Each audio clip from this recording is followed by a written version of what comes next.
My name is Aman and welcome to my YouTube channel Aman law knowledge. So friends, आज का जो हमारा lecture है वो मैं पॉलिटिकल साइंस के नोट्स पे से जो थर्ड आपके सेम के हैं, सेमेस्टर के जो हैं, उसके मैं पहला पार्ट मैं बना चुका हूँ। अगर आप उसे देखना चाहते हैं, पब्लिक एडमिनिस्ट्रेशन के बारे में है वो।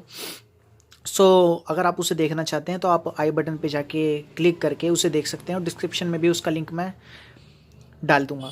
सो फ्रेंड्स, आज का जो हमारा पार्ट सेकंड है, इसमें मैं आपको ब्यूरोक्रेसी के बारे में बताऊंगा। So what is bureaucracy, bureaucracy है क्या बेसिकली, और उसके कुछ फीचर्स और एलिमेंट्स बताऊंगा आपको। सो फ्रेंड्स, ये बहुत इंपॉर्टेंट टॉपिक है हमारा, जिसमें कि हमारा BLLB के जो थर्ड सेम है, ये टॉपिक बहुत इंपॉर्टेंट है। फर्स्ट यूनिट्स में से ये कवर करता है। सो फ्रेंड्स, हम ये देखेंगे आज की ब्यूरोक्रेसी क्या होता है। तो आइए स्टार्ट। ब्यूरोक्रेसी जो एक टर्म है, फ्रेंच वर्ड है, विच मीन्स डेस्क गवर्नमेंट। यानी जितना भी वर्क गवर्नमेंट के जो ऑफिशियल लोग होते हैं, गवर्नमेंट के, वो खाली डेस्क पे बैठे बैठे अपना वर्क करते हैं। बेसिकली इस वर्ड का, इस लाइन का मीनिंग ये है। जो ब्यूरोक्रेसी की मैं आपको एक डेफिनेशन बताता हूँ। Bureaucracy is a part of public administration where the official members of government works under the government and they all works are done by the governments। जो जितना भी वर्क है गवर्नमेंट का, वो ब्यूरोक्रेट्स करते हैं, चाहे वो इंटरनल मैटर्स हो या इंटरनेशनल मैटर्स हो या नेशनल मैटर्स हो, सब पे कवर ब्यूरोक्रेट्स करते हैं।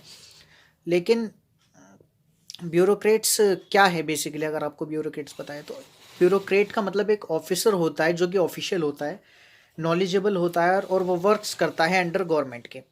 फॉर एन एग्जांपल, जैसे कई स्टेट्स में IAS IPS ऑफिसर्स होते हैं, TM होते हैं, SDM होते हैं। ये वर्क्स करते हैं अंडर द गवर्नमेंट।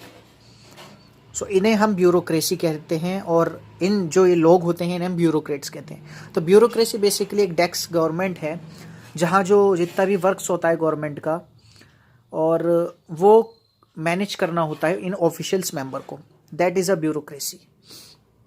अब आते हैं हम इसके फीचर्स पे। तो features bureaucracy are specially bought up and developed with the object of running administrations. Each expert is supposed possess technical skill and knowledge. इस लाइन का मीनिंग ये है कि जितने भी ब्यूरोक्रेट्स होते हैं, वो जितना भी काम करते हैं, उनका जो ऑब्जेक्ट होता है वो एडमिनिस्ट्रेशन पे डिपेंड करता है कि एडमिनिस्ट्रेशन का क्या ऑब्जेक्ट है। उसे कंट्रोल करने के लिए जितने भी एक्सपर्ट होते हैं, जितने भी टेक्निकल नॉलेज या स्किल्स वाले लोग होते हैं, वो ब्यूरोक्रेट्स होते हैं और वो एडमिनिस्ट्रेशन का वर्क करते हैं। जो ब्यूरोक्रेसी है, फीचर्स इसका नेक्स्ट आता है। ब्यूरोक्रेसी हायरार्किकल सिस्टम है, यानी कोई इन द सेंस जो कोई सुपीरियर पावर है वो ही हमेशा सुपीरियर पावर रहती है। उसके बाद कोई और सुपीरियर आ जाती है, वो उसे जो इन्फीरियर यानी कोई छोटा जो इंसान होता है उसे डोमिनेट करती है। ब्यूरोक्रेसी एक हायरार्किकल सिस्टम है इस वजह से कि आगे चल के कोई बड़ा आ जाता है, फिर वो छोटे को डोमिनेट करता है, फिर कोई बड़ा आ जाता है, वो छोटे इंसान को डोमिनेट करता है। यानी जितना भी सुपीरियर वर्क होता है, सुपीरियर जो लोग होते हैं, वो हमेशा हायरार्किकल सिस्टम ब्यूरोक्रेसी में देखा जाता है। जो ब्यूरोक्रेट्स होते हैं वो स्ट्रिक्ट रूल्स एंड रेगुलेशन को फॉलो करते हैं, जैसा कि इसमें दे रखा है। Bureaucrat is a person who is suppose to strictly follows rules and regulation. जितना भी ब्यूरोक्रेसी में जो जितने भी डिपार्टमेंट्स होते हैं गवर्नमेंट के, वहाँ वो रूल्स एंड रेगुलेशंस को फॉलो करते हैं, लेकिन फिर भी उनका वर्क प्रोसेस स्लो रहता है, क्योंकि सर्टेन इसके पीछे काफ़ी सारी कंडीशंस हैं, काफ़ी सारे सर्कमस्टेंसेस हैं।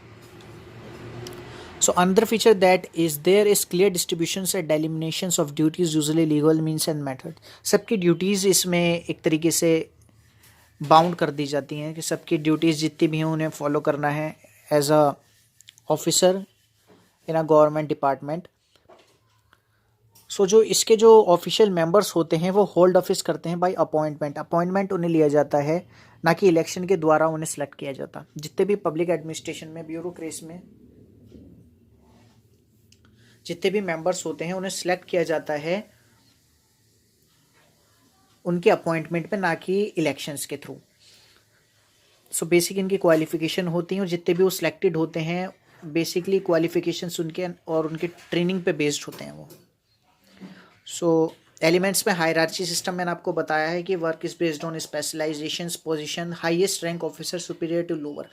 जो बड़ा है वो छोटे इंसान को दबाता है और डोमिनेट करता है, उसके अंडर हमेशा इन्फीरियर वर्क करता है, सुपीरियर बड़ा माना जाता है। ये हायरार्ची सिस्टम बहुत दिनों से चला आ रहा है, काफ़ी समय से, जब से ब्यूरोक्रेसी बनी है। नेक्स्ट इसका आ जाता है कि प्रोफेशनल क्वालिफिकेशंस होनी चाहिए। जब एक ब्यूरोक्रेट्स बनता है तो उसकी जो प्रोफेशनल क्वालिफिकेशंस, क्वालिटीज़ जो होती हैं उसकी, वो क्वालिटीज़ उसमें होनी चाहिए। इसमें फिक्स्ड सैलरी पेड की जाती है जितने भी ब्यूरोक्रेट्स होते हैं। और कैरियर एस्पेक्ट्स, इसका जो नेक्स्ट एलिमेंट आता है career aspects. Employment is usually the soles of the occupation and profession is based seniority and achievement decided by the superior. So career aspects क्या है, इनके प्रमोशंस एंड ऑक्यूपेशंस इनके based करते हैं सीनियरिटी लेवल पे। जितना कोई सीनियर होता जाएगा उसके प्रमोशन उस पर डिपेंड रहते हैं कि वो कितना सीनियर हो रहा है, उसके साथ उसके इतना प्रमोशन होना चाहिए, उस हिसाब से उस लेवल से उसके एम्प्लॉयमेंट पे, उसकी सीनियरिटी पे डिपेंड करता है। रूल्स एंड रेगुलेशन प्रोसीजर बहुत इंपॉर्टेंट टॉपिक है, बहुत इंपॉर्टेंट पॉइंट है जो कि ब्यूरोक्रेसी में देखा जाता है। सो फ्रेंड्स, ब्यूरोक्रेसी बेसिकली मैंने सिंपली आपको वर्ड्स में बताया कि ब्यूरोक्रेसी होती क्या है। सो आई होप आप समझ गए होंगे। और अगर आप न्यू हैं मेरे चैनल पे तो मेरे चैनल को सब्सक्राइब करना बिल्कुल ना भूलें, अमान लो नॉलेज को, और फुल वीडियो वॉच करें जिससे आपको ज़्यादा अच्छे से समझ आएंगी चीज़ें। Friends, thank you.